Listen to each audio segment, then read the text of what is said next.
So I'm in Marivelis, January through April 1942, Battle of Bataan. I am at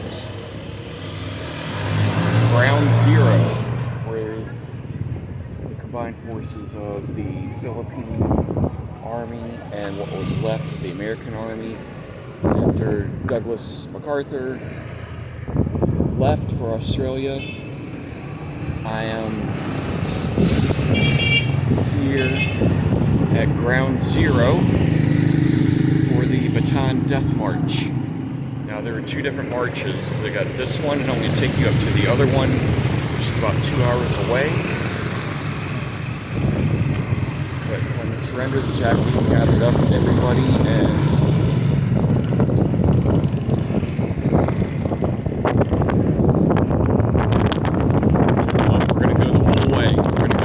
here all the way up to Compass Fort McDonald for the graveyards, and also to San Fernando, where the two different death marches met, where they were loaded on to trains and then taken on up to Camp O'Donnell and Compass.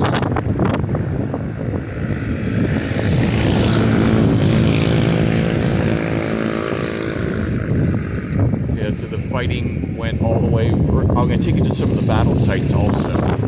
So let me go around here and get inside. You can't really see it. I'm going to see if I can get a better picture of it here in a little bit. But out that way is Corregidor, the island of Corregidor. Trying to get out. I'll try to get out there in another day or so from Manila, but not from here.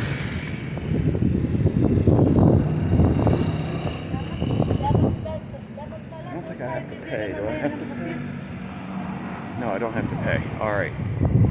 Maybe get away from some of this wind. Hopefully it's not going to be that bad.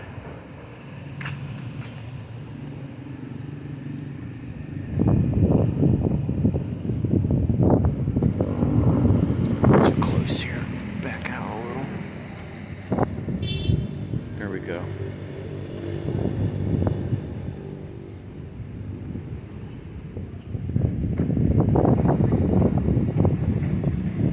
Alright, so give you a little bit more background. After Pearl Harbor, of course, in December, Japan tried taking over a lot of the Pacific Islands. MacArthur planned poorly for it. And the USS Stingray, which was a submarine, detected a large Japanese convoy heading south to the southern part of Luzon. So what happened was that Japanese landed in the southern part of Luzon and came up north. MacArthur then made Manila what they call a free town, and the Japanese just came right in and took it over. And that pushed everybody here to the Bataan Peninsula. And I think there were 4 skirmish lines that were set up as delay tactics to stop the Japanese or slow them down so the rest of the Philippine and combined American Army can escape off to the island of Corregidor and then out through Manila Bay and down to Papua New Guinea and or Australia. So the battle lasted from January 42 to April of 42. And there are the markers right there. You see the white marker that I did earlier?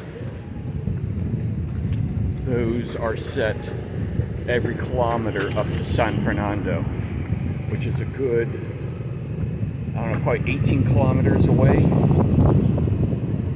It's an engraving right here for the U.S. Army. Bataan Death March. This was the original marker that was set in the 50s. Come over here so I don't get these people.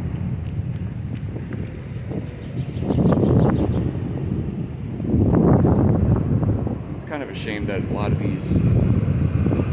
of the Philippine areas out of Marivelis don't preserve the markers very well. They're not the same as the white one here, but they're stone markers, and you gotta kind of study it to find out what you're looking for when you're driving up to San Fernando.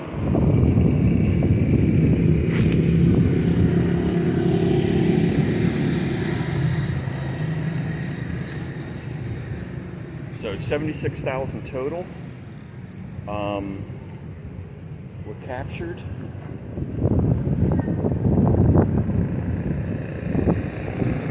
53,000 made it to Fort O'Donnell. So you have 20-some plus thousand soldiers that died on the way.